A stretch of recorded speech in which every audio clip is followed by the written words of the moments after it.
Hallelujah! সবাইকে জয় যিশু। ঈশ্বরের গৌরব হোক। আমি আমার রোজ যেমন রুটিন অনুসারে আশীর্বাদে প্রার্থনাতে আসি। আজকে আসতে পেরেছি পিতার আশীর্বাদে, পিতার করুণাতে আমরা প্রার্থনাতে যাব।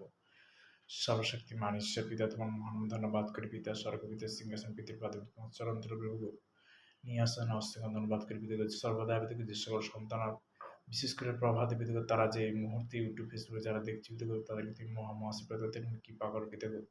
যারা বিশেষ করে দেশ বিদেশের মধ্যে কর্মজীবনের কাজের মধ্যে প্রত্যেকের সন্তানের জন্য প্রার্থনা করছি। এদিকে সর্বদা মন্ত্রী মহল থেকে প্রশাসন থেকে সবার জন্য প্রার্থনা করছি। ব্লাস্ট কভার তাকে সুরক্ষিত রাখবে দেখো। ভারতবর্ষের 28টা দেশের জন্য প্রার্থনা করছি। ব্লাস্ট কভার করবে দেখো, সুরক্ষিত রাখবে দেখো। এদিকে আজকের কি বাক্য ভোজন নিয়েছে তুমি তো বলবে, আমি তো নবী দেখো। এই প্রার্থনা মিষ্টি মহান যীশু খ্রিস্টের নাম থেকে জানানো মানে আমি সবকে জয় যীশু ঈশ্বরের গুরু হোক। তো আমি আজকের বাক্যে যাব। দ্বিতীয় বিবরণ তার 30 অধ্যায় 20 পদে প্রভুর বচন কি বলছে? তোমরা ঈশ্বর সদাপ্রভুকে প্রেম করো, তাহার রবে অবধান করো ও তাহাতে আশ্বাসযুক্ত হও, কেননা তিনি তোমার জীবন ও তোমার দীর্ঘ পরমায়ু স্বরূপ। তাহা হইলে সদাপ্রভু তোমার পিতৃপুরুষদিগকে আব্রাহাম, ইসাকা ও যাকবকে যে দেশ দিতে দ্রব্য করেছেন, সেই দেশে তুমি বাস করিতে পাইবে। Hallelujah! Hallelujah! Thank you Jesus name, praise the Lord. সেই দেশে তুমি বাস করিতে পাইবে। আমরা বলতে কি এই জগতের বিষয়, কিন্তু আত্মিক বিষয় বলছি যে আমরা স্বর্গ রাজ্য যে আজকের বলতে স্বর্গরাজ্যের বিষয় বলছি, স্বর্গরাজ্য সন্নিকটের মধ্যে। তো তেমনি বলতে কি যে আমরা অনেক জিনিস জানি না, আজকের আমরা জানতে দীর্ঘ আয়ের বিষয়ে অবশ্যই প্রার্থনা করা খুবই জরুরি। তো তেমনি বলতে কি যে সকল সন্তানরা বিশেষ করে বিভিন্ন প্রান্তে যারা দেখছে, যাদের মধ্যে পজিটিভের বাক্য যাচ্ছে, তাদের মধ্যে শিক্ষা যাচ্ছে পিতা, তাদেরকে আরো মহামাস্তিপাত করে তাদেরকে তুমি কৃপা করো পিতা। তো নেক্সট বাক্যতে যাব, যখন তার 12 অধ্যায়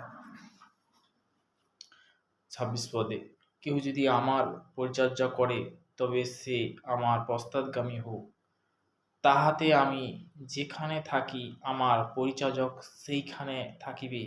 কেউ যদি আমার পরিচর্যা করে তবে পিতা তাহার সম্মান করিবে। কেউ যদি বলতে কি পিতা পরমেশ্বরের পরিচর্যা করে, পিতা তাকেই সম্মান করবে, উঁচু স্তরে নিয়ে যাবে। হালেলুয়া! পিতার বাক্য বলছে আমরা যেন কোনোদিন ঈশ্বরকে যেন না অজুহাত দেই।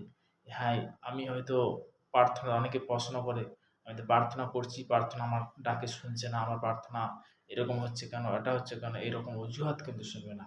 তোমার কর্তব্য দুঃখ না দুঃখ, আমি পিতার চরণতলে আমার আসার কি কর্তব্য। আমাদের কি করতে হবে? পিতার চরণতলে সকাল দুপুর রাত্রি 3 টাইম আহারের আগে কি করতে হবে? পিতা পরমেশ্বরের চরণতলে আসতে হবে, তাই না? Hallelujah! Thank you Jesus name, praise the Lord. তো আমরা লাস্ট প্রার্থনাতে যাব। সর্বশক্তিমান ঈশ্বর পিতা, তোমার মহানামে ধন্যবাদ করি পিতা, যে সকল সন্তান প্রভু যে প্রার্থনা রিকোয়েস্ট করেছি প্রভু, তার জন্য প্রার্থনা করছি, তাদেরকে ব্লাড কভার করো। বিশেষ করে যে ক্যান্সার পেশেন্ট, যে অসীমনাথ পেতে সন্তানকে তুমি সুস্থ করেছো প্রভু, অ্যাডভান্স পেতে সিলিন্ডার থেকে তুমি মুক্ত করো প্রভু, তাকে পরিত্রাণ দাও, তাকে উদ্ধার করো প্রভু।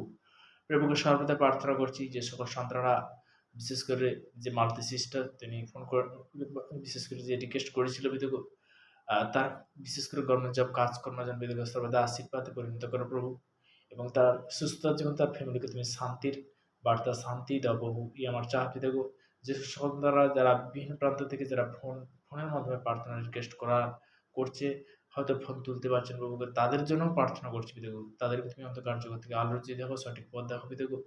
পিতাগো আজকের এই প্রার্থনা তো যেন তোর মহানামে ধন্যবাদ করি পিতা, পুত্র, পবিত্র আত্মার নাম থেকে জানাও। আমেন। সবাইকে জয় যিশু।